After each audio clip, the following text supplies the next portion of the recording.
Flower Hour here at Roll J Studios, 420radio.org, hanging out with Radical Russ, Dustin, and Ryan from Black Pussy, and you just heard a brand new tune, a brand new band, Motor Sister. And this tune, cool, the album is called Ride. It's on Metal Blade Records, and it will be released on March 10th. And I was just telling the guys right there, that is Scott Ian, if you guys recognized him from Anthrax, and that is his wife Pearl Aday on the backing vocals there.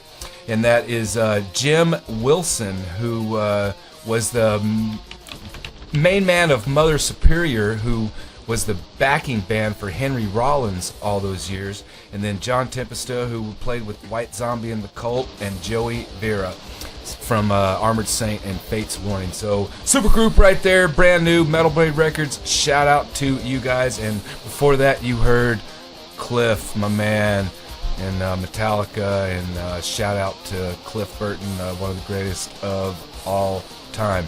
All right, hanging out with the dudes from Black Pussy. Had a great discussion the first hour. We've been talking about their brand new release through Made in China Records, and it's going to be released on the 17th of February. And it's called Magic Mustache, and it's got 10 tunes. It's total rock, total vibes. I mean, it's just like, it's very inspirational. It's very professionally done, and this album is going to do big things for this band. And they've been planning some tour dates, and they're just going to be on the road in 2015 and in support of this album. And we talked about it, guys, and on the road sometimes people get pissed off at certain things here and there, and one of the things that you guys have heard about for many years as you've been a band, and frankly, I gotta believe that you're probably gonna hear about it more, is your name, Black Pussy. Where does it come from? Does it bother you? Do you just want to say it even more? For me, dude, I just want to say it. For me, I just want to say it. I love it, dude. I think it's great, and I think it just brings attention, and I just think it's awesome. What do people say? What do you say? Well, actually, on the road, we really don't come into conflict because of our name. So that's the nice thing. It's really not. It's a very small percentage of people that have an issue with it. Probably the same small percentage of people that had an issue with the name Black Sabbath when that name came out. So we don't really experience haters at shows. It's probably more writers and stuff, isn't it? Yeah, it was. A lot of it's not even writers. The writers seem to be afraid to touch it, and especially if they're gonna do anything, they're usually pretty positive. A couple writers are like, man, I love this band, but the band name detracts me a little. I just think those writers aren't very rock and roll. Like, fucking get over it and or actually don't grow up. Like, come on. Where does it come from? Why Black Pussy? Well, when the idea started coming to me, it was in a very real place, very raw, and staying very pure, and the idea was more of a 70s thing. It's like, what describes the music, and we're tossing around ideas, initially, and it was more like, I always say this, if Tarantino was going to be in a band, what would he name it? And that was the idea. Like, if Quentin Tarantino was going to start a band, or if he was going to do a movie about 5 white guys in a band, what would he name it? And he would make a movie called fucking Black Pussy about 5 white guys in a band. And that's where it really comes from. I'm like, that's it. That's, I love Pulp Fiction. I love what Tarantino does. He has a love for the 70s. I have a love for the 70s. I like the way the word sounds. That was another part of it. They're just sounds. Music is sounds, and the band name is just a sound. And I like the way Black Pussy sounds. And for some reason, it reminded me of the 70s. It's not the words, it's the tone of it. There's a tone, it's sexy. Black Pussy is sexy. I don't think anything negative when I hear those words. I think positive, sexy, rock and roll vibes. And rock and roll is not a style of music, it's a lifestyle. And that's the key right there.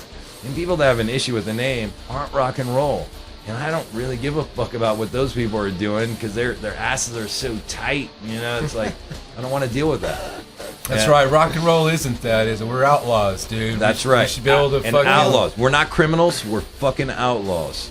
That's right. Tom Robbins. We'll quote Tom Robbins. That's there. right, dude. We should be able to fucking live it and dig it, and I appreciate it. Just say it one time, Ryan.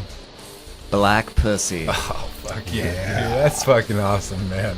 Hanging out with the dudes from Black Pussy, having a great time. What about influences, man? Tell us some of both of you guys. Maybe Ryan, you go first. Influences. You've mentioned that you play a lot of instruments, but you kind of No, not too many.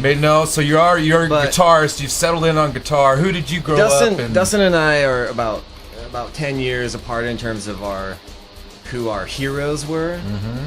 So I just happened to be born at the time that Nirvana made me want to play rock and roll. Right on. That's all I got. That's all there was. Nirvana was like it for a period of time, and being 11, 12 years old, when you see that happen, when the Beatles happens in your lifetime and you're a little kid and it's rock, it makes a big impression. And it was a huge time, and it definitely made a big impression on me. And I got a good a Fender Telecaster when I was 12 years old because I was like, that looks like a really fun thing to do. I think Ryan's being a little modest when he says doesn't play multi-instruments. Well, I'm kind of wondering, dude. He does play. He plays guitar and he plays bass, and a lot of guitar players would be like, well, stringed instrument. But I think the bass is a different animal, and Ryan knows how to fuck the guitar and he knows how to fuck the bass, and he can play it like a bass player and he can play guitar like a guitar player, and he can own those two instruments. So I got to give him credit for actually playing bass like a bass player. I suspect that. I really, that makes a lot more sense. I can tell by the way you play and just through the videos I've seen, and yeah. Well, then we should talk about what Dustin's first instrument was, because that's pretty key, I think, to understanding like his writing style. Piano, drums. Yeah, I drums are key. Drums are so fucking I think key. in the pop world, so all this shit is pop. I call it pop. Whatever you call it, whatever you want. Slayer, fucking Us, Lord Dying, Red Fang, Caius. It's all, we're in the pop world. Well, I've heard stoner pop for you guys. Stoner pop, whatever. It's all, it's rock and roll. It's short songs. It's the pop world, and it's just like it can be heavy or it can be light, but it's all that reality, and within this reality, I think drums are really important. So really, it's rock and roll. All those, from Miley Cyrus to Slayer, it is rock and roll. It's pop. I dig it. It's a pop rock and roll, whatever, however you want to say it.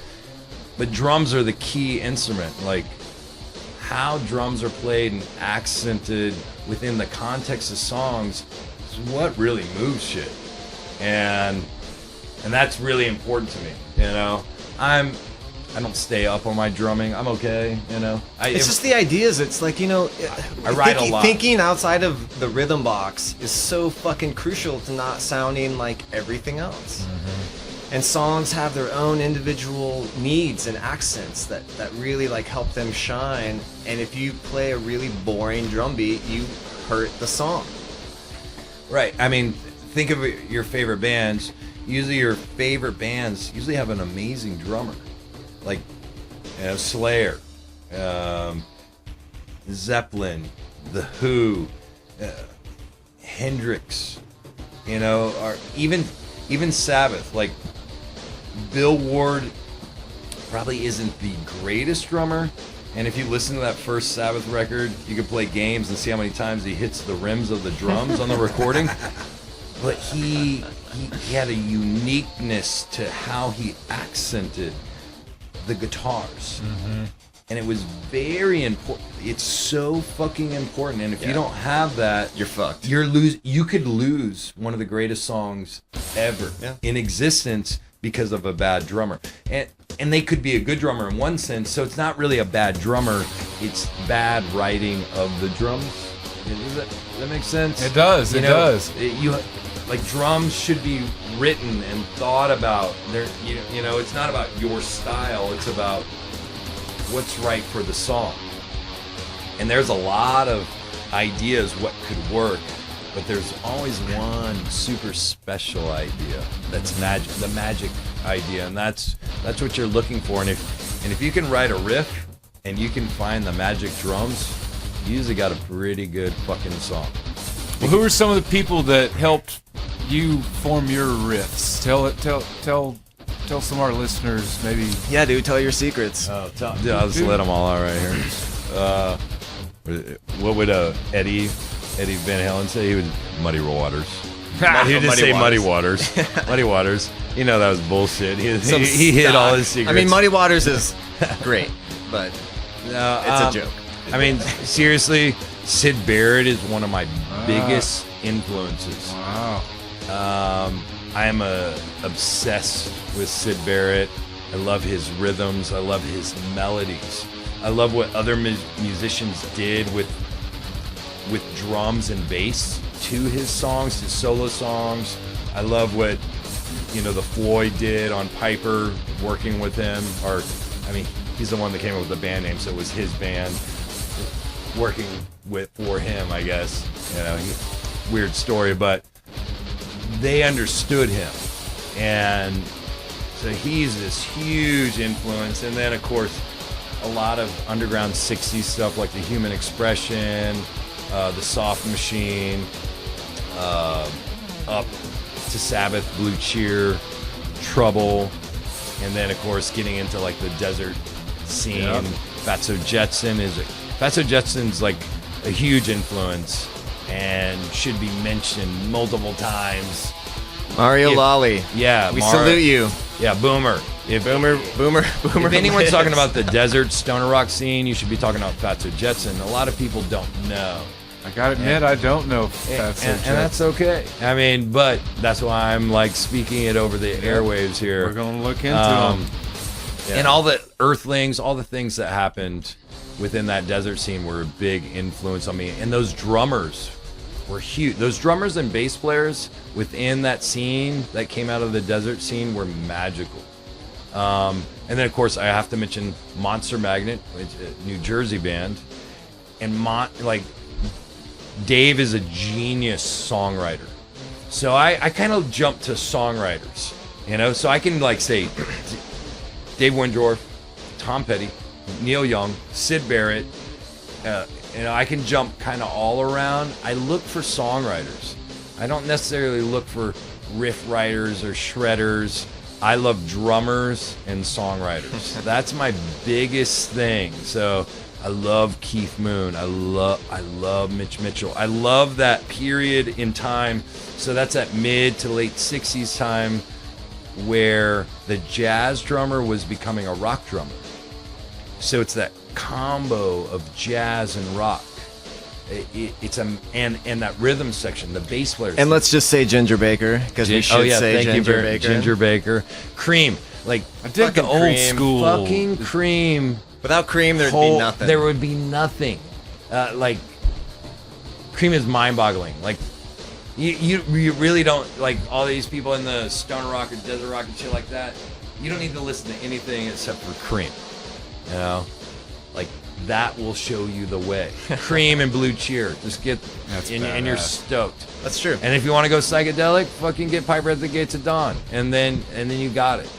It doesn't take much, and I would say this to any young musician or writer: don't listen to anything new. Go back in time. You don't need to listen to my record. If you want to learn, you go way back. Like I like digging for the old high school band recordings from the 60s, which you can find. Like that's where the magic's at. These no-name people. There's a lot of magic. There's a lot of magic in just the local Portland scene here. Mm-hmm. So the inspiration comes from everywhere. But, I like to mention the big names because people know those. Tom Petty is He's the shit.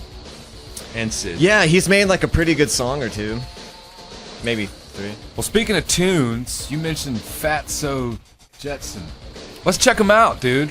What tune you got, Russ? Do the song off the Power 3. So What's that song Jetson called? with Play well, let me close Light that Myself thing on out. Fire. I think that's the name of the Trans song. World Sheep is the name of it. Let's see what Oh, we shit. get here from this. Okay. I gotta find where that's at. Here we go.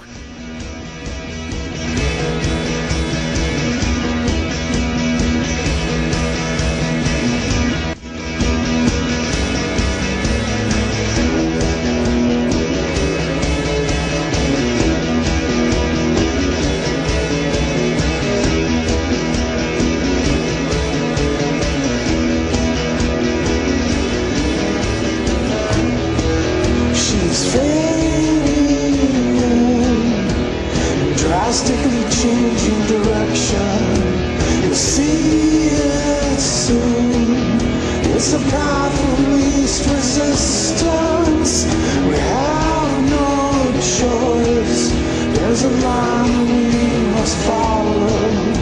Just trust it leads away from here.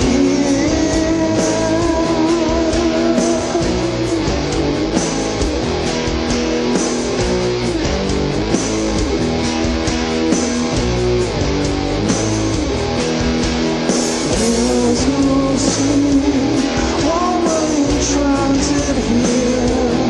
Nervous and wild now.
you think